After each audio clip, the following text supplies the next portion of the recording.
Vamos a seguir hablando de este informe Candela del Consejo Fiscal con un economista que ha sido ministro de Economía del gobierno de Pedro Castillo y que es actualmente profesor en la Universidad Católica. Gracias por acompañarnos, Pedro Franque. Encantado, Fernando. Te pediría, por favor, que nos expliques así para dummies, así con manzanitas, cómo es una operación de emisión de bonos a esta escala para financiar obras, para algo tan grande como el municipio de una ciudad como Lima. Bueno, el mecanismo de bonos es un mecanismo de financiamiento como varios otros, en los cuales el que emite el bono promete, ¿no es cierto?, al que le preste la plata que le va a pagar 10% durante 20 años, a condición de que le den la plata ahora para devolvérsela pues en partes en los próximos 20 años, como otros mecanismos de financiamiento. Solo que 10% para el Perú es una tasa alta, el gobierno nacional del Perú... 10% anual. 10% anual, el gobierno nacional del Perú ha pagado tasas bastante menores, todavía está pagando tasas bastante menores a eso. Implica un peso, pues una carga de pago grande. Y en este caso lo que se sabe es que la Municipalidad de Lima ya tiene un endeudamiento bastante grande encima de la regla fiscal. Hay una ley que dice que los municipios no deberían tener más del 100% de sus ingresos anuales. La municipalidad tiene una recaudación anual, cada municipalidad por el predial, etcétera, ¿no es cierto?, por lo que le da el gobierno de X millones. La Municipalidad de Lima tiene un presupuesto como de 1.800 millones de soles anuales.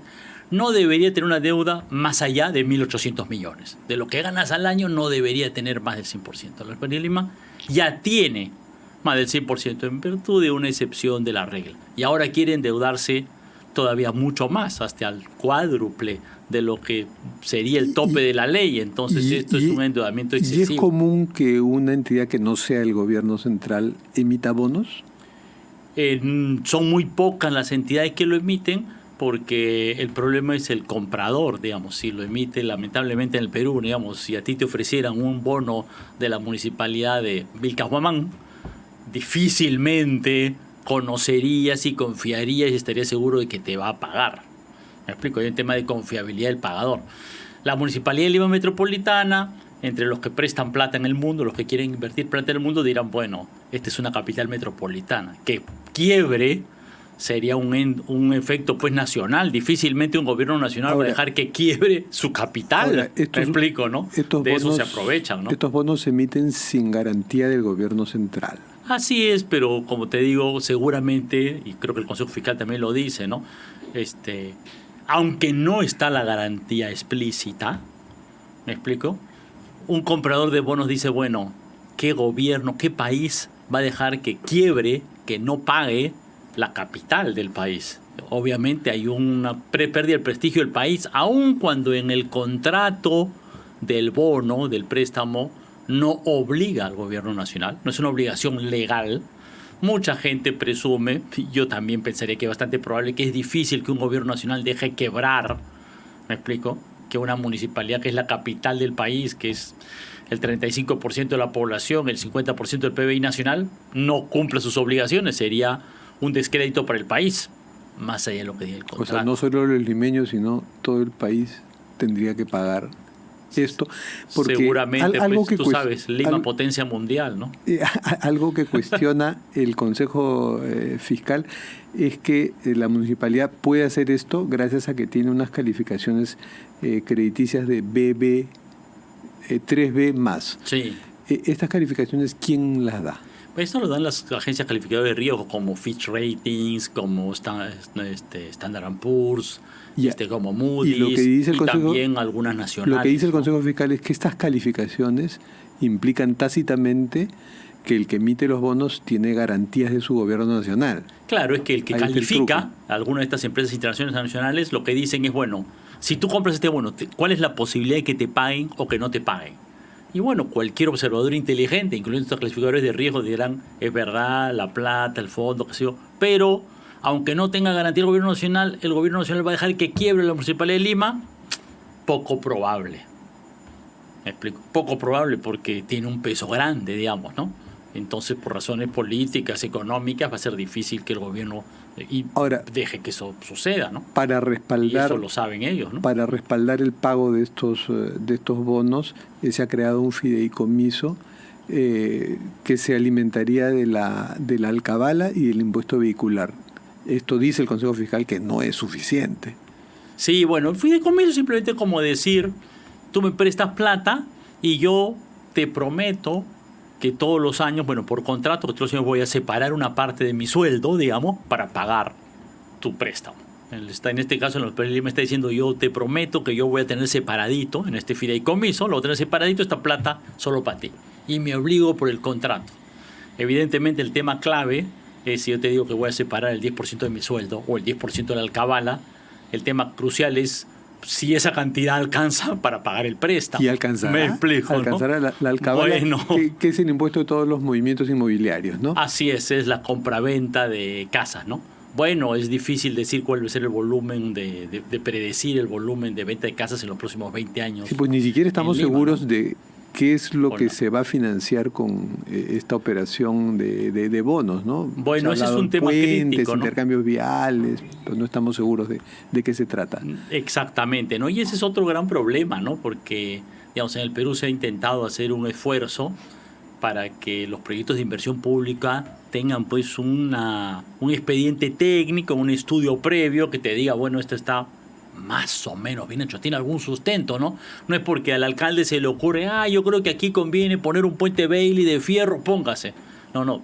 La idea puede ser muy buena, pero bueno, hay que evaluarla técnicamente, hay que decir cuánto cuesta, hay que ver si efectivamente esa es la mejor solución técnica para ese sitio, hay que ver cuánta gente está cruzando, ¿no? O va a utilizar esa infraestructura vial para ver si esa es la solución más conveniente y si el costo justifica, ¿no? Me explico, hay un estudio técnico económico de una inversión que debe hacerse y que en este caso no se ha hecho, ¿no? Como sucede en el gobierno central, ¿no? Que un ministerio tiene un plan, lo plantea en el Consejo de Ministros, el MEF se pone reticente, finalmente ya suelta porque el presidente lo pide, pero hay una lógica, pues, ¿no? Bueno, hay un sistema, digamos, aprobado por ley, me explico, ¿no? Que obliga a ciertos estudios. Pero acá no, estamos con una municipalidad metropolitana que tiene unas calificaciones positivas de agencias de riesgo internacional y de pronto lanzan una operación así.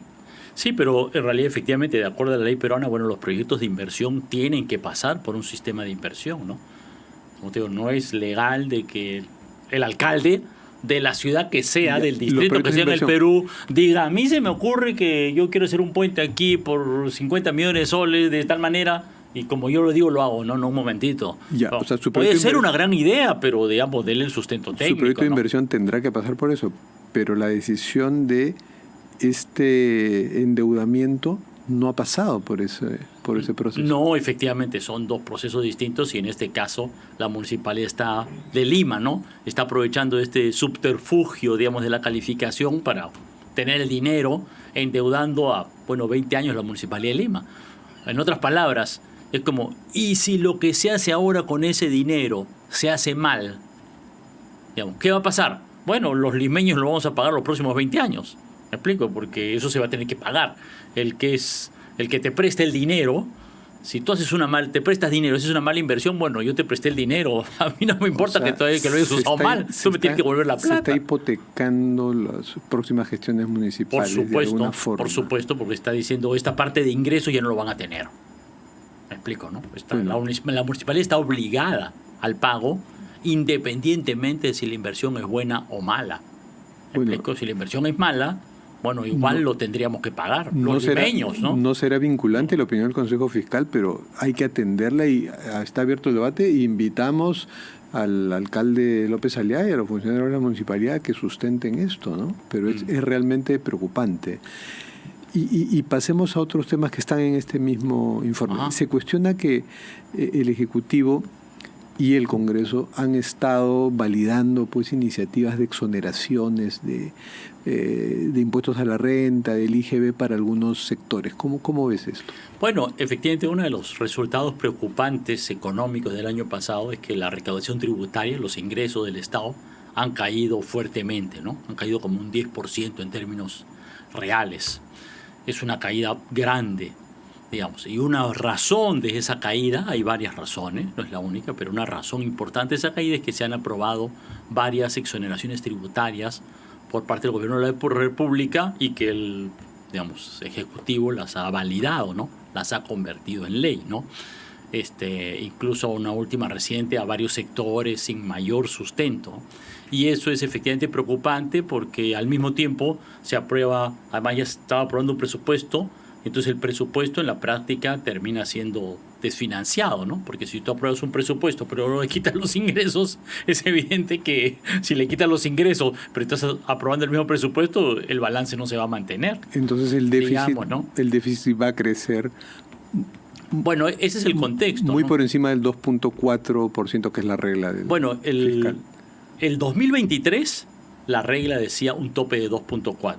Se ha sobrepasado esto largamente. El Banco Central de Reserva estima que ha sido 2.8%, a pesar de que se hizo un truco, no sé si recordarán los notarios, para pasarle 1.000 millones de soles del Banco de la Nación y aumentar los ingresos, claro, artificialmente. Entonces, aún con eso... Ahora la regla debe ser de 2. Exactamente. Este año toca que la regla sea 2.0, pero partimos de que el año anterior fue 2.8. Entonces tocaría reducir fuertemente el déficit fiscal, pero en realidad lo que va a suceder, lo que está sucediendo es que el presupuesto es muy grande y los ingresos se han quitado.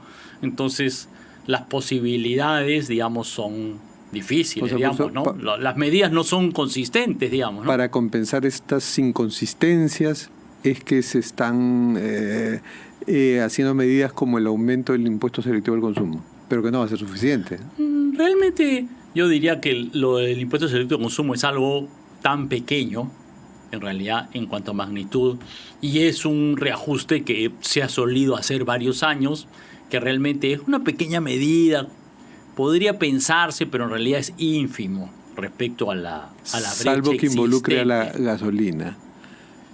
Claro, me refiero a la medida adoptada. Me explico, ¿no? Que Porque ya hay una norma aprobada para alcohol y cigarrillos. Que también tiene una cosa bastante extraña, ¿no? Porque la norma está publicada, es una resolución ministerial, está firmada, publicada, dice, se aplica desde el 1 de marzo. Y bueno, luego el ministro ha salido a decir, bueno, no, pero va a ser de a pocos y vamos a sacar un cronograma para que vaya siendo ¿no?, aplicado de a partes, pero la resolución ministerial que ha sido publicada no dice eso, dice se aplica desde el 1 de marzo. Entonces me parece que ahí hay también una cierta inconsistencia en el mensaje, ¿no? Porque lo que vale la ley, digamos, ¿no? Claro, se entiende que como se aplica el 1 de marzo, el gobierno tiene plazo para poder modificar la norma, pero no es el mejor método de gobierno aprobar una ley para aplicar el 1 de marzo y luego cambias la ley antes de que se aplique, ¿no? Lo mejor es poner la norma desde el comienzo con las reglas de juego, ¿no? Sí, pues no hay firmeza en la conducción de la política económica y el ministro pues tampoco estamos seguros de qué tanto respaldo tiene de su gabinete y de la presidenta, ¿no? Recordamos que hubo una reunión con 2 exministros, Luis Carranza y José Arista, ¿no? Hasta ahora no sabemos si eso implicaba la búsqueda de un sucesor de Alex Contreras. Te quería preguntar otro tema porque justo nos hemos enterado que el expresidente Pedro Castillo se ha descompensado, tuvo que ser llevado de emergencia. Tú has sido su ministro hasta cierto punto en que hubo una ruptura. ¿Cómo ves su situación? Bueno, de su salud no tengo mayor novedad, como para todas las personas en general, espero que su salud mejore. ¿Tú ¿no? lo visitaste alguna vez? ¿Tuviste relación después de lo del golpe? No solo después del golpe, en el momento que salí del gobierno yo no lo volviste a ver ni a hablar comunicarme con él de ninguna manera, ¿no? No lo he visitado, él no he tenido ningún contacto, digamos, de ningún tipo, ¿no? Así que bueno, como digo, siempre que una persona sufre la salud, bueno, creo que humanamente deseamos su recuperación, ¿no? Pero Y como última pregunta, saltemos a la Argentina, porque la Argentina siempre nos concita mucho interés, curiosidad, expectativa. A veces nos vemos en ese espejo para bien y para mal. Se ha aprobado en Cámara de Diputados la ley ómnibus de Milei. ¿Cómo ves esto? Parecía difícil que se logre. Bueno, no conozco exactamente y de ahí en el Senado cuáles son las posibilidades. Además entiendo que su procedimiento no es tan igual que el Perú, ¿no? Porque yo creo que han aprobado, pero luego van a discutir artículo por artículo. Cosa que a nosotros nos suena, a mí me suena un poco extraño, ¿no? La costumbre en el Perú no es así, ¿no? O el procedimiento en el Perú no es así, digamos, ¿no? Entonces no sé cuánto se vaya a modificar.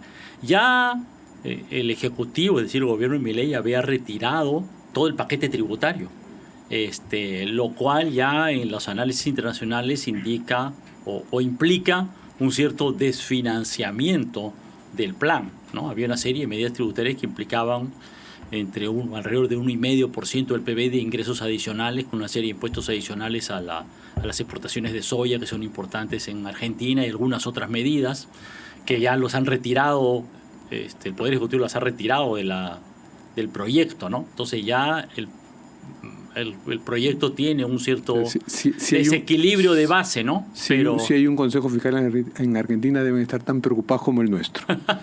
Bueno, seguramente. Bueno, seguramente. Desde antes. Muchas gracias, Pedro Franque, por aprovechar tus conocimientos de economía. Y nos vemos.